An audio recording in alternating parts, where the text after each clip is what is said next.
So this week I channeled my inner Al Borland and decided to make some changes to the old setup. I bought a Rep Fitness plate tree, which came with that cool little wrench you see at the bottom right, but then realized it's not very good, and I'm an adult with real wrenches, so I used those to help assemble this thing. Overall, I am very pleased with the results. Unfortunately, you can't center those little pins entirely, but I eyeballed it and it worked out pretty well. Put it in the corner of my room. It obviously doesn't match my Rogue stuff, but it costs less and it holds some barbells, and it's never good to have blind loyalty. Number two, I went ahead and finally finished this platform that I've been working on. If you go to YouTube, basically everything says, hey, get some plywood and throw some horse stall mats on it. I will say, this Alan Thrall video is probably the best of all of these that I've seen, at least. So decided to kind of do that. This is what everything looks like beforehand. I went ahead and spent $14,000 on wood and had them cut it. So I have 2 layers of 3/4 inch wood basically. So I stained it with this black. And I already did this before with one 2x4 piece, but now I did it with 4 others. Then I went ahead and varnished it as well. I'm not good at this. I messed it up and it doesn't look perfect. So I apologize to every professional out there, but I pre-drilled and screwed it, and then I went ahead and got to work cleaning everything up in the room and going ahead and putting it all together. So I am doing this for a few reasons. Number one, I just really need to be able to put my feet wider on the squat. Number two, I feel like it's probably better for the carpet. Who knows at this point if that's even possible to save, but it's better to have the weight kind of distributed over it. And 3, it just feels cool, looks cool. So went ahead and disassembled my Rogue squat rack over here. It took a long time. It's like when you played video games at Best Buy when you were like 9 years old and you had to look up at the screen. That's kind of how my shoulders felt. Went ahead and vacuumed this for the last time in like probably 5 years. So I went ahead and laid down some plastic beforehand because I just didn't want the wood to be in contact with the carpet. I don't know if that's rooted in anything reasonable, but that's what I did. Measure some stuff out. I sort of wanted to keep the same layout that I already had before. And so then it was just a matter of bringing everything in and reassembling it indoors. I think I vacuumed and cleaned everything beforehand. So this part was actually kind of fun. You got to see it all sort of come together. I'm really just using those 2 middle black pieces to hold together the 4x4s underneath. It was one big 8x4, the bottom piece, but then I had them just cut it over at Home Depot so I could bring it into the room more easily. I don't really have too many tools besides this drill over at home. So I decided to staple this together, the plastic, and I do need to figure out a way to add some kind of like framing device to the edges. In like commercial gyms and stuff, I know they have those really fancy platforms with the pre-built metal edges. Need to see if I can find a way to do that in a, I guess, not very specialty tool requiring way. So messed up somehow and everything's blurry, but here's some photos of what this process looked like. Reassembled everything centered, and then just reassembled my Rogue rack yet again. That plastic stuff is actually pretty slippery. I think even at this point I could probably slide the entire thing over the carpet, so it's actually pretty wild.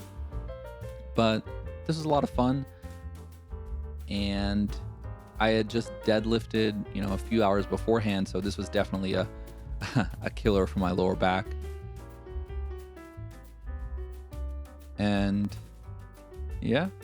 just reassembling everything. I will say I still have to go ahead and figure out what I want to do with that bottom piece. So this is 4x8 is what you're seeing, and then I still have a couple of 2x4s that I can put on the bottom like I've been doing when I deadlift to make this a 8x6 instead. So I have some plans for what I'm going to do for that bottom piece, and then afterwards, like I said, I'll try to find some way to maybe add some edging. And here's just some photos, the varnished on top after 3 coats of varnish and the stain only on the bottom. And then here's just a video of everything once it's all been put together. You can see your viewpoint, plate tree in the background, and then this, mismatch of different materials.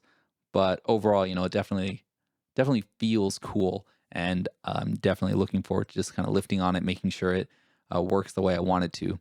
There's still a couple of steps left, but I think it's going to be pretty solid once it's all said and done. And the weight tree as well, I like it. It just kind of sorts everything out into one little corner instead of weights kind of lying all over the place, which had its own little charm, but this is probably better in the long run. And now let's get to the lifting.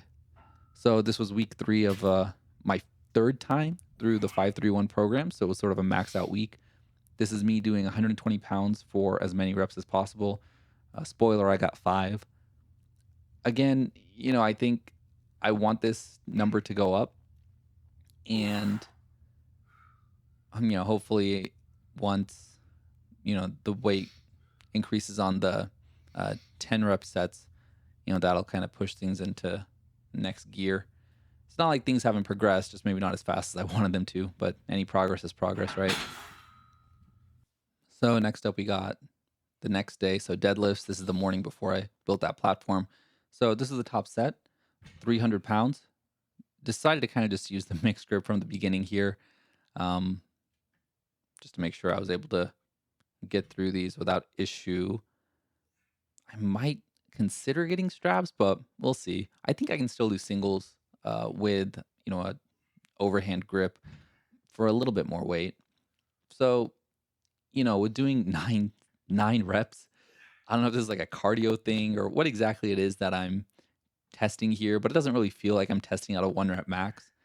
And you'll see later, but I kind of realize that I'd rather, just I probably do need to go ahead and just up the weights for a second and figure out my 1 rep max. I've been using calculators and coefficients and all of these things. And, I think they're definitely a good marker. And even that shows that I've been making strength gains, but right here. So day 3 is when I decided, I should probably just, go ahead and try to up the weight. I ended up doing 155 for 8. So this was the kind of the prescribed set. It was 155 pounds for as many reps as possible. And this is pretty solid. Honestly, I'm pretty happy with this. But, after I was done with this set, I just figured, you know what? My max I've ever done is 185. The calculators, everything tells me I should be able to do at least that. So let's just go ahead. Next week is a deload week, anyways. Let's go ahead and push it and just try to do more weight. And what's a few singles really going to do for like systemic fatigue and that sort of stuff? So then I just loaded up 170 pounds. Honestly, I've probably done this like once in my life. So that went up really easily. I was happy. Did 180 and then will it work? Yeah, that was pretty easy too. And then I decided to go for 190. I don't know how much more I could have done, and so I felt okay trying 190. It's definitely more than my 185 prior, and I even went ahead and lowered these or raised these, sorry, so that I knew that it wouldn't crush my chest if for some reason I wasn't able to do it. So here we are, world's watching, world leaders pacing their rooms, waiting for an update on what's about to happen. And New World Order is ushered in. That is a personal best. Nice to know that I can still get stronger even at my advanced age. And so with squats, I had a similar thought. So I believe I was listening to A State of Trance 2013 at the bottom of this third rep when I realized, you know what, let's not go for as many reps as possible for this. I can't do really the same thing with bench where I can finish as many reps as possible and then increase the weight. I said, let's just go ahead and up the weight. So, those calculators for the 1 rep max are actually pretty accurate, it seems. Doing 155 for 8 on the bench, they say I should be able to bench somewhere around 190 to 194, and that's exactly what I did. So for this, everything tells me I should be able to go around 240, 245. So I did 215 for 3. Maybe I should have just done 1. And then I did 225 for 1. And, I got to tell you, slapping those 45s on, you just feel so strong. It's like an animalistic thing. Feels great. And so that went up pretty okay, but I didn't think I had much more in me in terms of attempts. So I just went ahead and said, let's do 240. 245 seemed like a lot. 235 seemed like not enough. So, 240. And so I'm not sure if I've ever squatted this much before. So I've never like had this much weight on my back before. But here we go. Definitely a little tired at this point, but eventually we're going to go down, right? There we go. Hopefully we're going to come back up as well. And we do. It's crazy what that like blue and green change plate does to the weight, but it definitely made it stronger. So, anyways, I'm happy with that. Not ecstatic, but it is good to, I think, prove to yourself that you can actually lift those weights. I know that the calculators, everything say that you can, but until you actually do it right, you can't really say you can. Anyways, this is week 3 done. Next week's a deload week. Changing up the video format and stuff. I think trying to make fitness content on YouTube is trying to extract blood from a stone, as they say. But if you like the act of just squeezing the stones, then it's probably not the worst thing. In any case, hopefully you guys like this little journey. I'll talk about maybe my goals next week, what I'm trying to do with this channel with the lifting, maybe my weight progress, if you can call it that, and sort of the plans for the future. Anyways, thanks for sticking around. Let me know if you have any thoughts, comments, and good luck on your journeys and or goals. See ya.